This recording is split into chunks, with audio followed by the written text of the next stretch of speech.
If y'all want to come on in and have a seat, we'll get started today.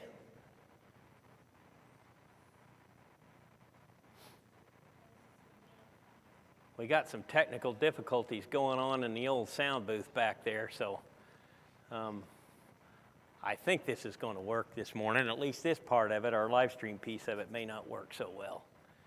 Microsoft does their updates and undoes all your settings, and then you got to go figure out what they did. So Debbie's frantically working on that right at the moment. Week 2 of this series by Dr. Stephen Myers on Does God Exist? The lesson we saw last week, of course, started exploring the ideas behind the theories that are tied to the creation of the universe. There's actually 10 lessons in this series, and we're only going to watch 5 or 6 of them, so we're skipping one that went in between last week's and what we're going to watch this week. In that in-between lesson, he discussed even further more theories for the creation of the universe. He'd already talked a little bit about the Big Bang Theory. He also would discuss in that in-between lesson the steady state theory and then an oscillating universe theory. But the one thing that comes out of all of it is the evidence continues to show that the universe began from a single point in time and a single point in space, so to speak, which tends to lend more plausibility to the Big Bang Theory. And I want to discuss the Big Bang Theory for a moment with you all. So, you know, and I have this same thought embedded within myself that the Big Bang Theory is very anti-biblical. And I wanted to discuss that a little bit because it's always been wrapped up along with the theory of evolution. And then at the same time, there came along this idea of the geological evolution of the planet and the tectonic plate theories that all go together with all of that stuff. And it's always been wrapped up in a single package and presented to us as all being interlocked and working together. Most of that was tied together by the timelines that are involved. If you look at the Big Bang Theory, the theory of evolution, and then some of the stuff we see going on with plate tectonics, that all lends itself to millions of years since all of that began, yet our biblical story puts us about 6,000 years out. So they're kind of against each other in that part of the deal. But what this whole entire series is about is showing that the Big Bang Theory will explain how the universe came into existence, but it does nothing to say why and where the matter that originally created it came from. And whether the timelines are right or not, the evidence suggests it began at a single point, just like the book of Genesis says. And there's enough intelligent design evidence in what's here to show that there was a creator and someone who knew what they were doing when it was created. So I wanted to make sure we understood that. The Big Bang Theory explains one theory on how the universe came into existence, but it doesn't tell who or where the matter came from in the first place. So keep that in mind. And again, we have this polluted thought about it because it's always been wrapped up in materialistic ideas. God's always been left out of the picture when it comes to discussing the Big Bang Theory. And what this series does is help show that no, it might actually prove that God exists. So keep that in mind. Let's see here. This week, he's going to explore some evidence in the laws of physics and how they are very, very finely tuned to provide exactly the right conditions for the universe to exist and for life to exist in general. He'll discuss one called the cosmological constant, which is basically the rate of expansion of the universe, and how finely tuned it really is. And he lays some odds out in here about how hard it would be for this to occur naturally. So anyways, I'll let the video speak, and then we'll talk a little bit afterwards as time permits. Go ahead and start us up. In our last lecture, we were talking about the evidence of a finite universe, or for a finite universe.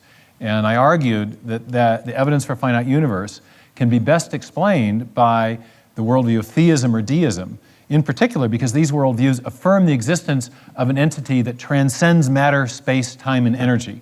And given that the universe begins at a singular point in the finite past where time and space themselves begin, theism and deism affirm an entity which, if true, would provide an adequate causal explanation and therefore need to be in the running. Now, today we're going to look at some more evidence from cosmology and physics. And that evidence builds on the case we were making before. And we're going to argue that not only is there evidence for a transcendent cause of the universe, we're going to argue that there is evidence for an intelligent cause. I'm going to, in fact, say that there is compelling evidence for the intelligent design of the entire universe because of the discovery of something called the fine-tuning of the laws of physics and chemistry. And as we've done before, I'm going to use this method of reasoning called inference to the best explanation, and I'm going to argue that intelligent design is the best explanation for the fine-tuning of the universe as a whole.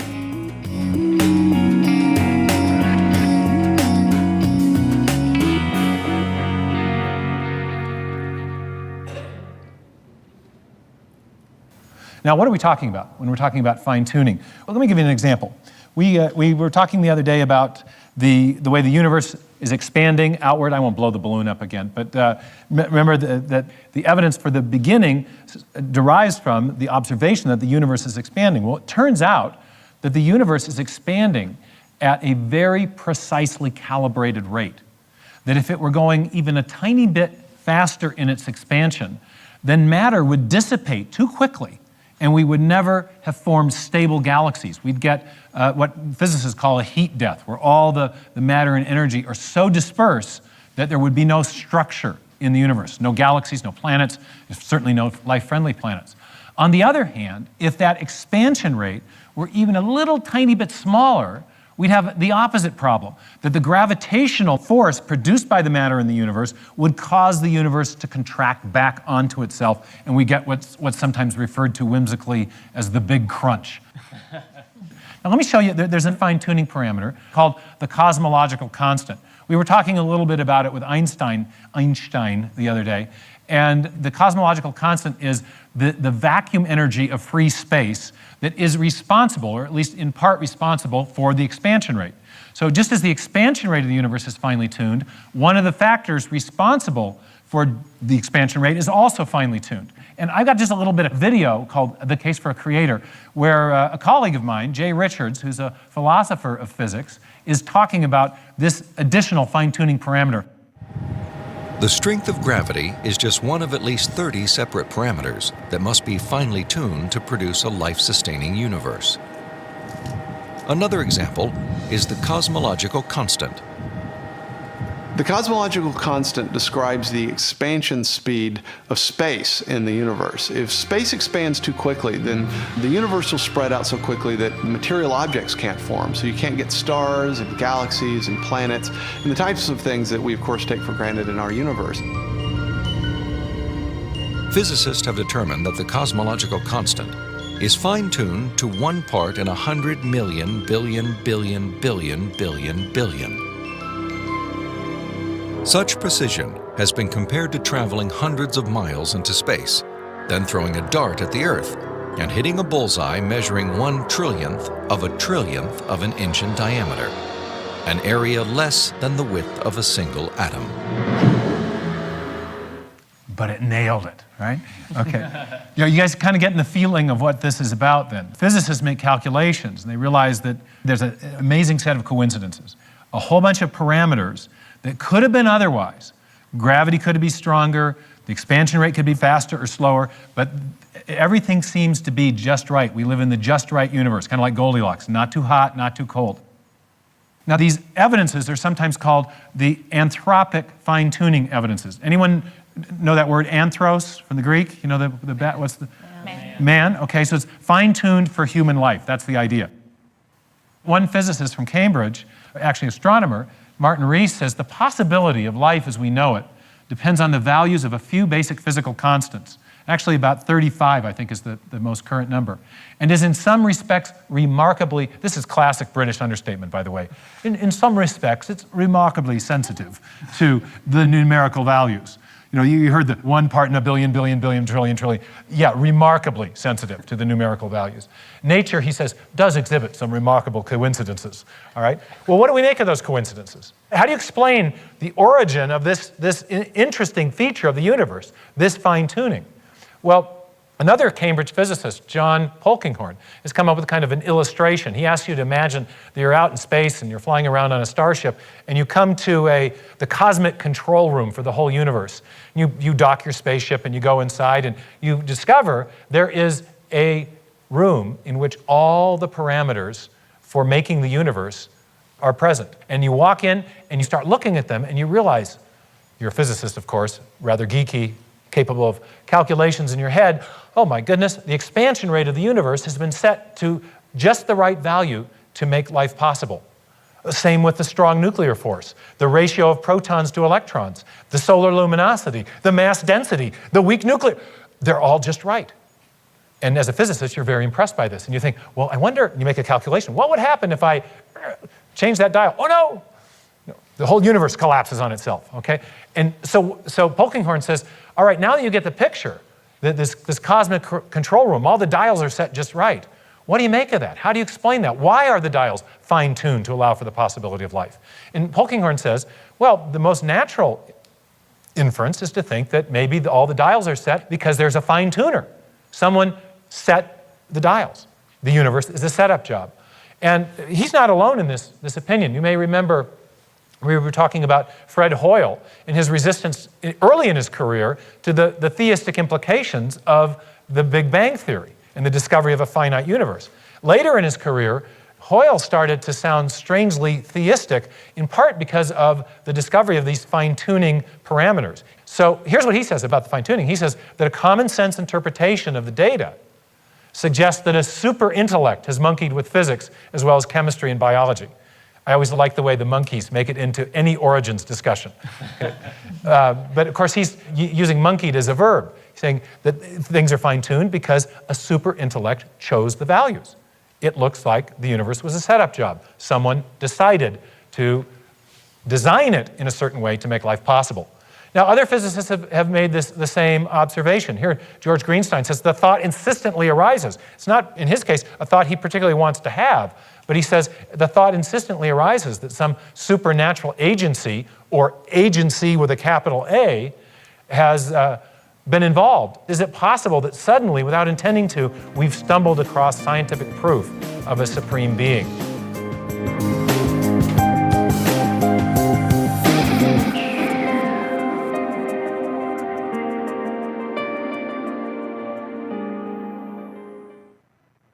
These are kind of intuitive ideas here that fine-tuning requires a fine-tuner, but there's a little more behind it than that.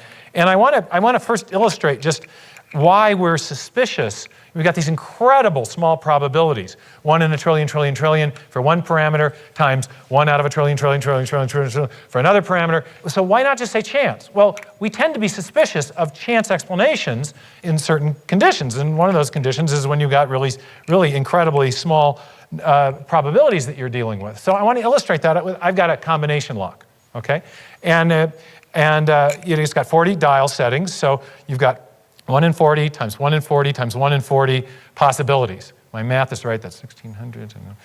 Is it 64,000, 1 in 64,000, something like that?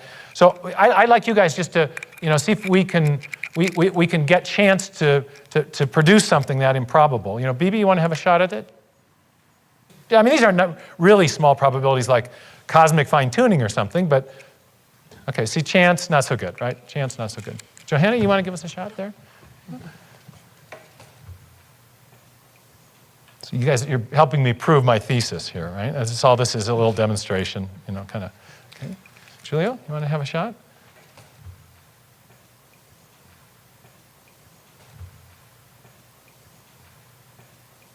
Okay. Yeah. Leo, you want to give a shot? Yeah. It's pretty. See, this cosmology can be fun, right?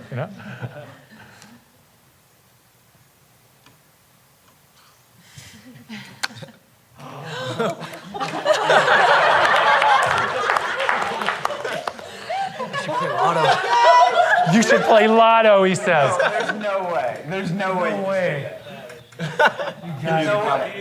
What, You had to have rigged that. what do you mean? No. way. 1 in 64,000? Patsy, they told That's me not- beforehand. That's still like a 0.5% What are you saying, chance.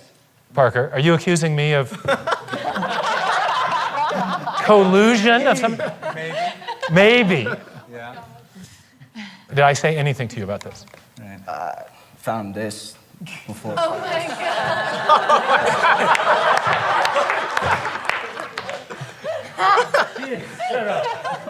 All right, it's true confessions time. What just happened here? What just happened here? Something really significant, actually. You think that you were catching me out, but actually you played right into my hand, baby. Okay? Because what I was really wanting to illustrate is not just why we're suspicious of chance for certain kinds of explanations, but why we infer design. Okay? Now, do you see what's going on with these physicists when they're talking about the fine-tuning?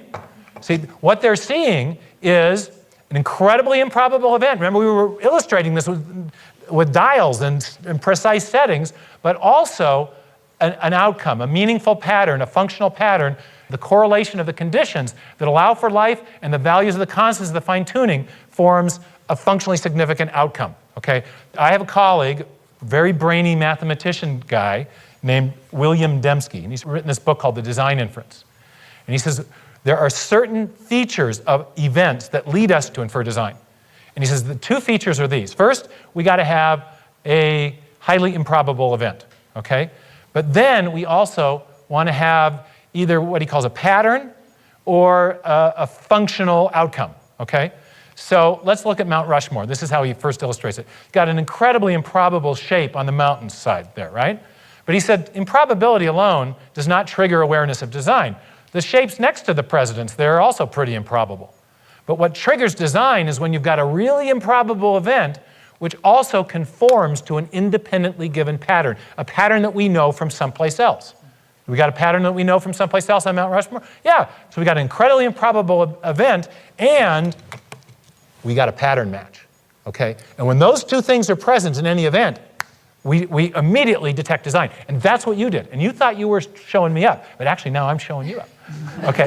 No, I'm not. I'm making a point, right? I'm making a point about how we detect design, right? That fine-tuning allows life to be, and that's a functionally significant outcome. So that's what heightens our intuition, our suspicion that design's been involved, just like the illustration we had just here. Hey, that worked pretty good. I'm going to hire you again. Send me your bill, okay? Okay. All right. This one on the house. Yeah, and oh yeah, it was on the house. Okay, good. Now, so you can see why there's a strong, not just intuition, but argument for design based on the fine-tuning. But as with every argument we're going to encounter in this class, there's a counter-argument. So let's look at a couple of those, and then we'll wrap things up.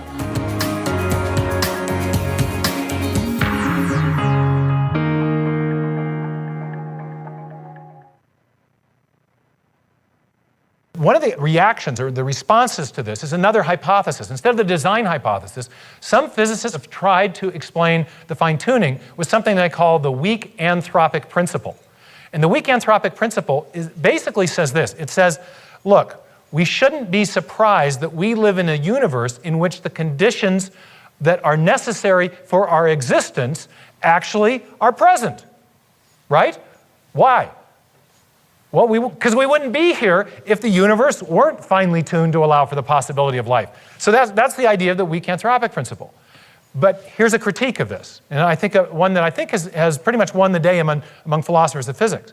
The problem with this, and actually, let me ask you guys, what do you make of that argument? Still doesn't solve the question. What question doesn't it solve? If things weren't, finitely tuned so that we could live here, we wouldn't be here. But why, though? It still doesn't answer the question as to why are they finitely tuned. Exactly. Let me give you an illustration of the problem, and I think it'll help make this really clear. Imagine you're an insurance fraud investigator, and there's been a fire in San Francisco, and your company calls you in to investigate the cause of the fire. And you say, no problem. You go walk around the site for about 20 minutes, come back, and you give your report.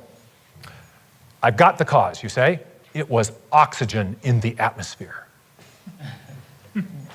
And they say, that's not very impressive. Well, oxygen is a necessary condition of fire. You can't have fire without oxygen. What's your reaction? What's missing in that? Combustion. What started it, okay? What we would call the cause, okay? You want to provide not a necessary condition to explain an event, but you want to provide a cause or a sufficient condition, the thing that's principally responsible for the fire happening as opposed to the fire not happening. You had oxygen before and after, but it was the guy that probably put the gasoline around the building and lit the match that's the cause, right? And that's what the insurance investigator has missed. Here's the two problems summarized. Doesn't explain why the necessary conditions of life in the universe are so improbable. It just says, well, hey, they're there, and we shouldn't be surprised by that. And secondly, it confuses a necessary condition with a cause. Okay, so not a very good explanation. And here's what David Berlinski, my colleague, has to say about this. If you want speculative extravaganza, you do no better than to turn to contemporary physics. The answer that Brandon Carter gave was, well, you know, guys, if the universe weren't fine-tuned for our existence, we wouldn't be here. Yeah, but we're here. So it is fine-tuned for our existence. Obviously, something necessary has occurred. What better explanation than the fact that what is necessary is necessary? Whereupon the door discreetly closes and the physicists stalk off.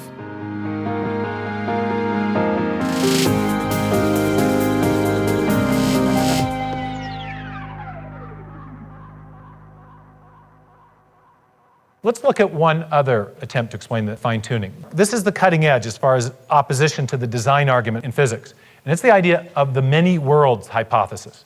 The idea is there's enough other universes out there, disconnected from us, but they're out there, and if we can just posit the existence of those universes, we can explain our universe as kind of the outcome of a big cosmic lottery.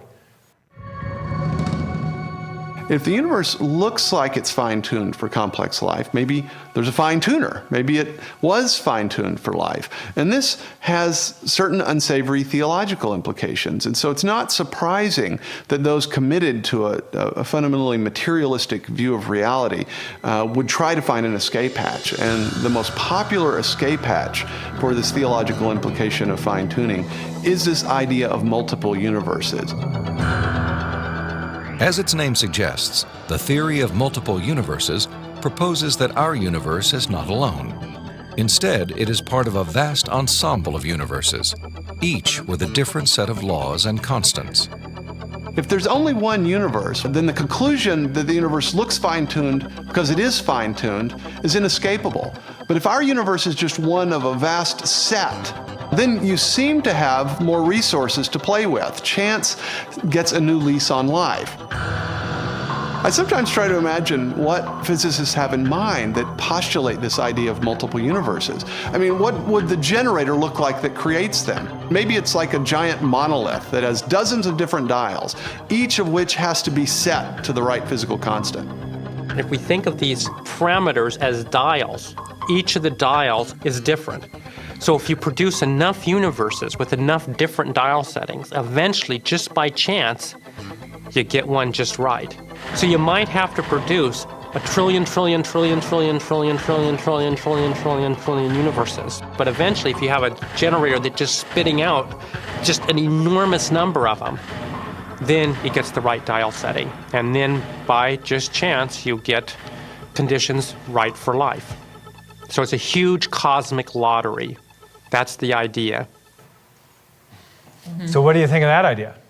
Do we have any evidence of the existence of these other universes? No, this is a pure theoretical postulation. If you have a machine or a mechanism or a mathematical formalism that's responsible for generating the new universes, it turns out that those mechanisms and formalisms have to be very finely tuned themselves. Robin Collins, the philosopher of physics you saw, has a great illustration that makes this clear. He says, imagine you got a bread-making machine, and you're bragging to your friend about how great your bread-making machine is and how intelligently designed it is.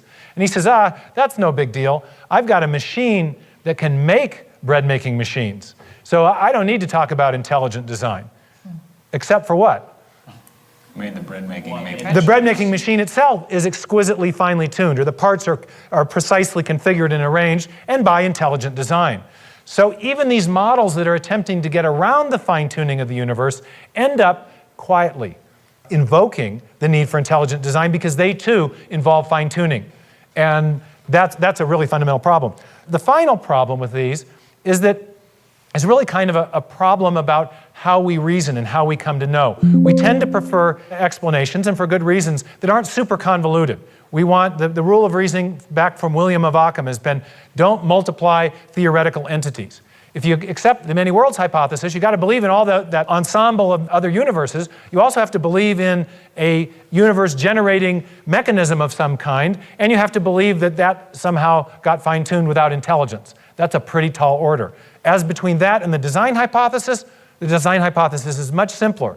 The design hypothesis also has another virtue. It's a natural extrapolation based on what we know about the cause and effect structure of the world.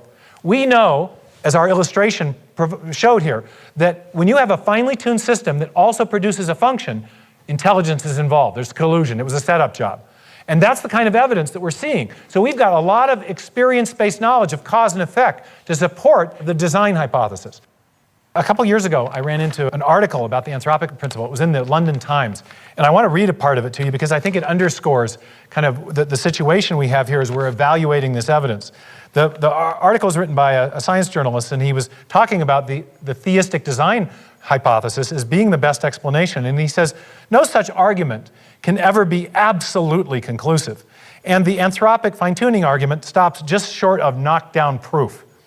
For there could have been millions and millions of different universes created, each with different settings of the fundamental ratios and constants. So many, in fact, that one with the right set was eventually bound to turn up by sheer chance.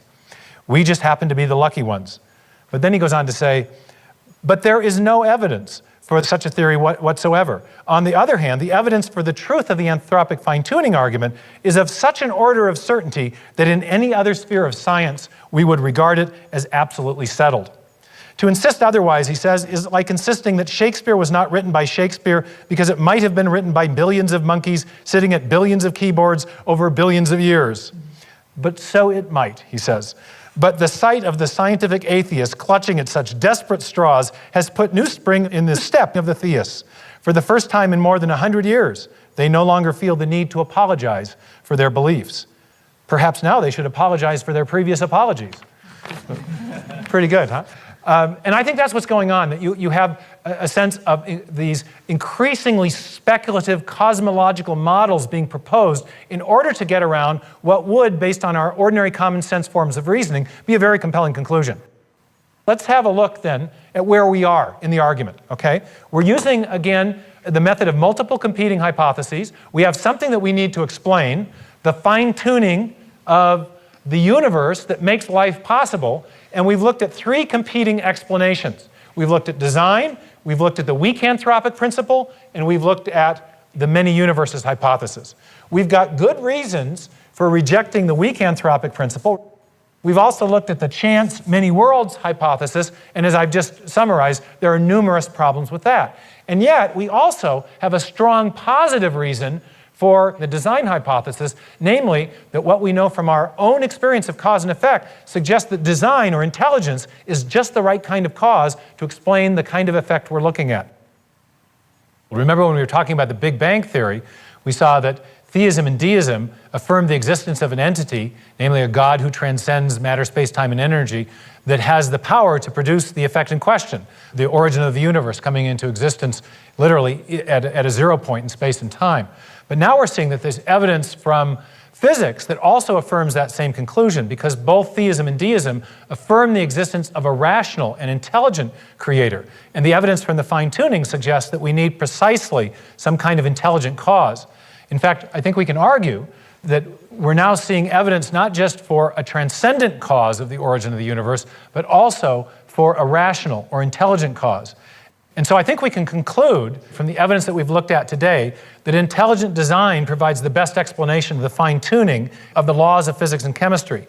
And thus it points not only to a transcendent cause of the universe, but also to an intelligent and rational one. We still have two contending worldviews that can explain the evidence that we've looked at so far. So what do we do when we have that situation? We want to go and look for more evidence. So in the next lesson, we're going to be looking at some evidence that can help us decide whether deism or theism provides a better explanation for the whole ensemble of evidence from the natural world, from cosmology, from astronomy, from physics, and also from biology. And that's what we're going to look at next. So let's stop for a moment and consider all the things in this universe that are so finely tuned that if they were off by just a little, we wouldn't be here. Yet, here we are. Are you here by chance, or does it appear to be a big setup job? What is your common sense telling you?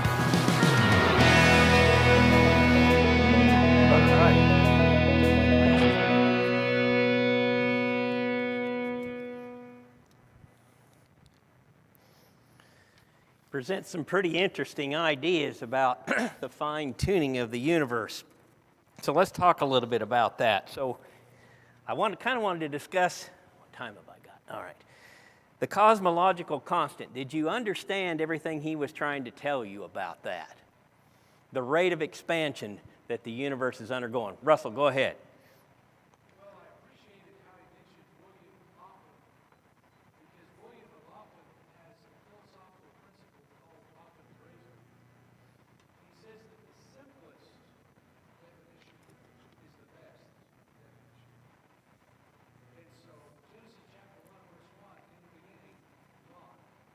Mm-hmm. Yep.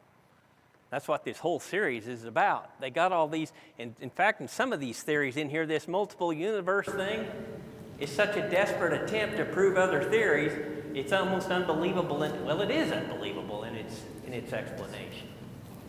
The materialists are desperately looking for an alternative to a theistic point of view. They don't want to accept the fact that there might be a power beyond us that created the universe. And they got all these kinds of crazy ideas that they're coming up with this to explain it. Did you understand what that big number he threw out there to begin with, how finely tuned the cosmological constant is? I didn't really understand that number, but I get a little better idea when they throw the demonstration up there about throwing a dart from out in space and it lands on the top of an atom. That's the kind of accuracy that requires that kind of stuff. And there's 34 or 35, I think he said, different types of constants that have to be that accurately tuned just for life to exist here. So it definitely says a lot about that. The padlock demonstration. 1 in 64,000 chances that you'll get it right the first time. And of course, he set the whole thing up and left the combination on that one guy's desk. And the whole idea behind that was to help us all understand that all the scientists are looking at this stuff, and the only conclusion they can come to is they can't believe that that would just happen, so there has to be another explanation. And the explanation for the padlock was, is somebody left the combination out and affected the outcome. Everybody in that room couldn't believe it happened until they understood that the kid had the combination in his hand. That's where a lot of the scientists are today. They have no explanation for how all this could just happen.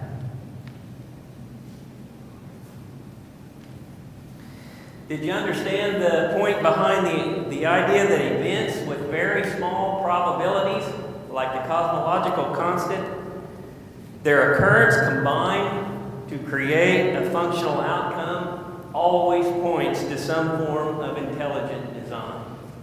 It just can't happen. The odds for just one of those things being set right is significant.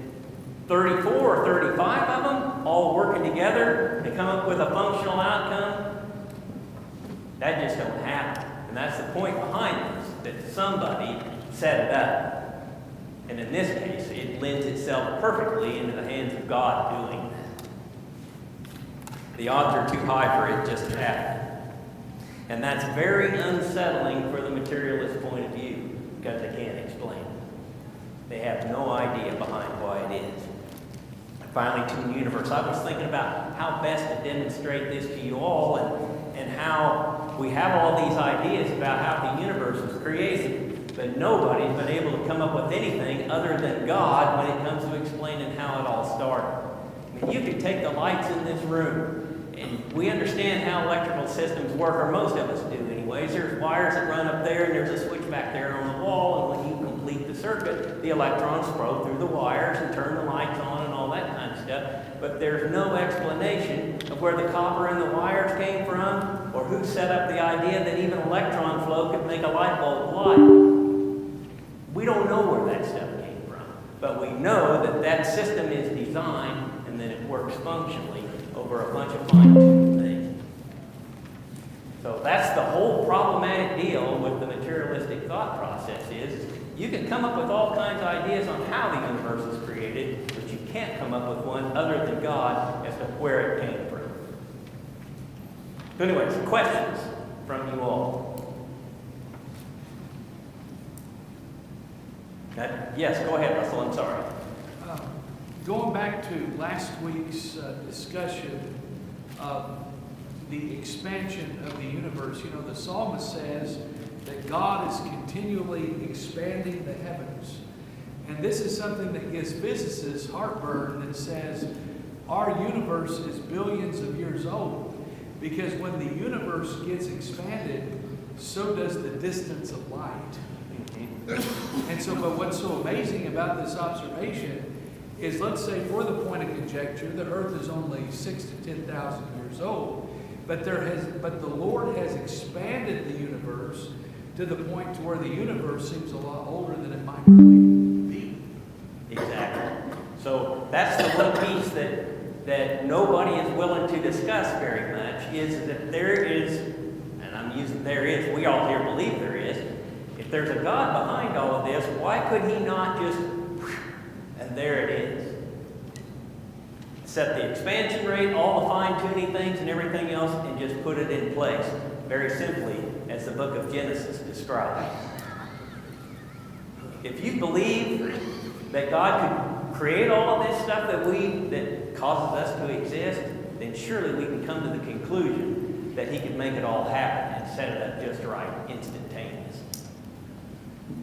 So that's the one piece that hasn't been discussed much here, but that is the biggest rub between the plate tectonics theories, between the Big Bang theory, and between the natural erosion and the geological features of the planet. That's the biggest rub between that and God in the biblical timeline, is the distance between the two in years. Those three look at it in millions of years. The Bible tells us it's somewhere in the neighborhood of 6,000. That's where the biggest rub is. And I'm to the point, and that's part of what this is about, is there is enough evidence. If we don't have the timeline figured out, forget the timeline for a minute. What does that evidence say about the creation of the universe in the beginning anyways? If you get enough evidence that says God created it, then forget the stuff we don't understand yet. We got enough evidence to say that God exists. And I know we're all here, but I like to show this stuff because you got people in the world that are against you on this idea. And we need to be able to stand with our faith in front of them and say, I don't think we quite got it all figured out. So anyways, next week, so he's been looking at the original creation of the universe. Today he went into chemistry and the laws of physics. Next week we're going to go into biology and stop looking at the big and go into the individual cell and see what happens within an individual living cell. Like I've always said, you can look as big as you want or you can look as small as you want, and you cannot get away from the idea of there being a God. It's just not there. Let's share a prayer together. Our Heavenly Father, Lord, you've told us we can find evidence of you in the things that are around us. And Lord, I just love the kind of studies we're having now because I've always seen this. My entire life, I've been able to see evidences of you around me, and it's built my faith. So I want to thank you for that. And Lord, as we go through this, Lord, we are indeed looking at your creation and building our own faith off of the evidence we have in front of us. And Lord, we realize we're a long ways from understanding things as you see them. So Lord, bless our study and our time, and Lord, may we get out of this exactly what you'd have us to get. It's in Jesus' name we pray.